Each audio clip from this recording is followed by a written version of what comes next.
Now, let us go to Job chapter 2. It's telling you a second invasion. But God gave the character a name Satan, but this is a man or a nation that God used the word Satan because he's not a godly man, because he tried to make this nation take on a law that he didn't give them. So God called him Satan because he wanted to take away the law of Moses and replace it with the law of democracy. That's cursing God to his face. Now, verse chapter 2.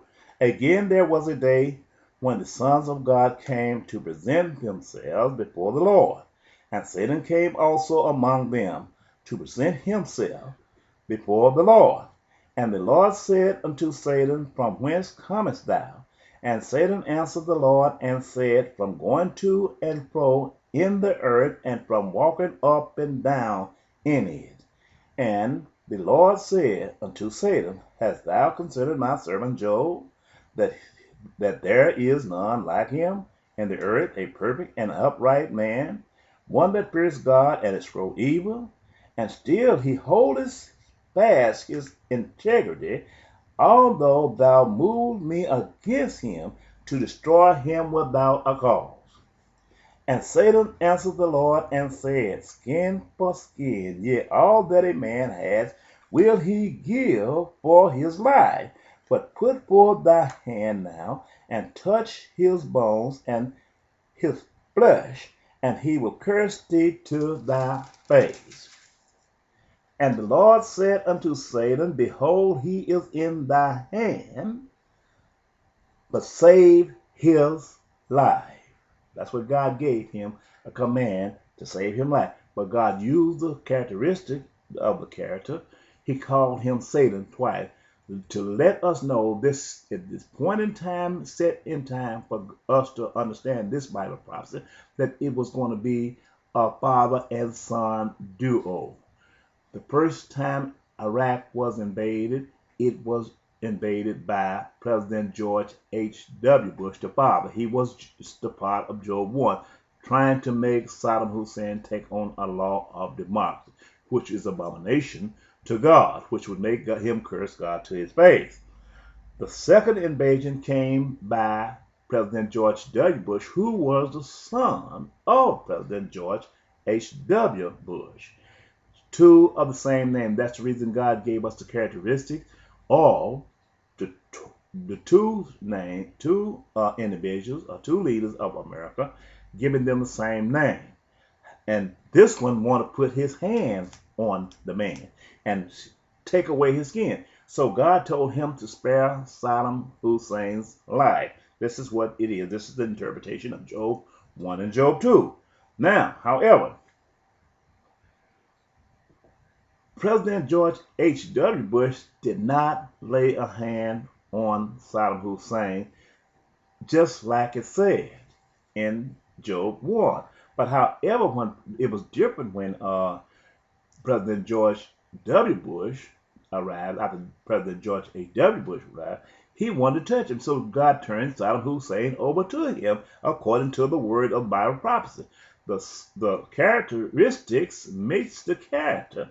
And this time, instead of him sparing the man's life, he wanted to punish him. And when they hung Saddam Hussein, they was angry because he didn't curse God, and they told Saddam Hussein, go straight to hell, matching the character where Satan told God, I'll make him curse you to your face.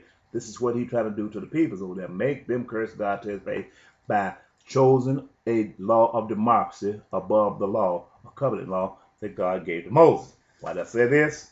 Because it will take us back to the Ark of the Covenant in Ezekiel chapter 9. And Ezekiel chapter 9, after they invaded Iraq, is when God blew up the space shuttle. Well, going from that part there, I want to go to Isaiah chapter 14 and show you another character. He's called this man Satan. Let me give you another character. Isaiah chapter 14, also concerning this same matter. And Satan had marched through up and down in the earth. We're going to and fro, meaning the one that God called Satan in Job 1 and Job 2 was conquerors. Alexander the Great and the United States and the rest of these peoples out of the North was conquerors. They was. You can't deny that. The characteristics match the character in that affair.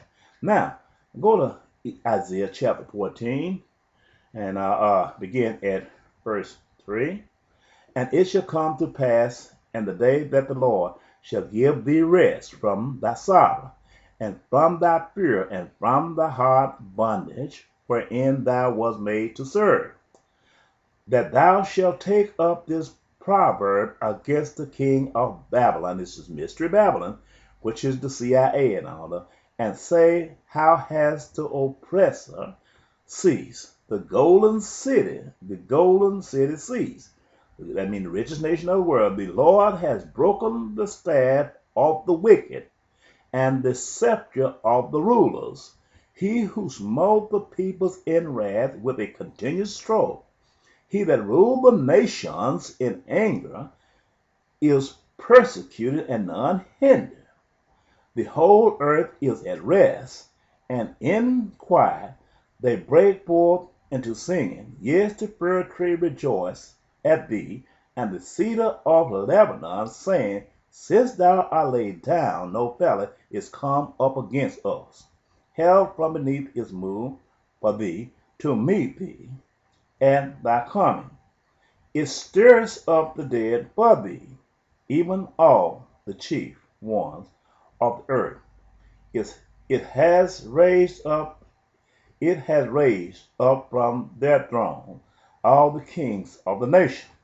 All they shall speak and say unto thee, art thou also become weak as we? Art thou become like unto us? Thy prompt is brought down to the ground, to the grave, and the noise of thy bowels, the worms is spread under thee, and the worms cover thee. How art thou fallen from heaven, O Lucifer? He said they went up to heaven. Son of the morning, how art thou cut down to the ground, which didst weaken the nations? For thou hast said in thy heart, I will ascend into heaven, I will exalt my throne above the stars of God, I will sit also upon the mount of the congregations in the side of the north, I will ascend above the height of the clouds. He said he'll go up above the clouds. I will be like the Most High. How is a human flesh going to go up above the cloud unless he make a call, create him an environment and a vehicle to take him there? This is what he was saying. He made the nations weak. This is bringing you back to the space shuttle. Yet thou shalt be brought down to hell, to the side of the pit. They that see thee shall narrowly look upon thee, and consider thee, saying, is this the man? He's telling you this was the human man. Is this the man? It's a man that he called Satan, that made the earth to tremble, that did shake kingdoms, that made the world as a wilderness using his nuclear weapons, and destroyed the cities thereof, that opened not the house of his prison. They don't do that. They don't operate. They don't let them people out. All the kings of the nations, even all of them, is in glory, every one in his own house. But thou art cast out of thy grave like an abominable branch, and as the remainers of those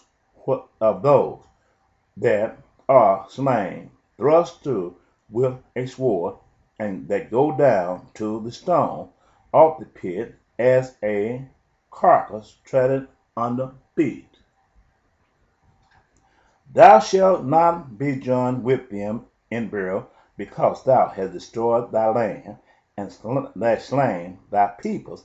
The seed of evildoers shall never be renowned.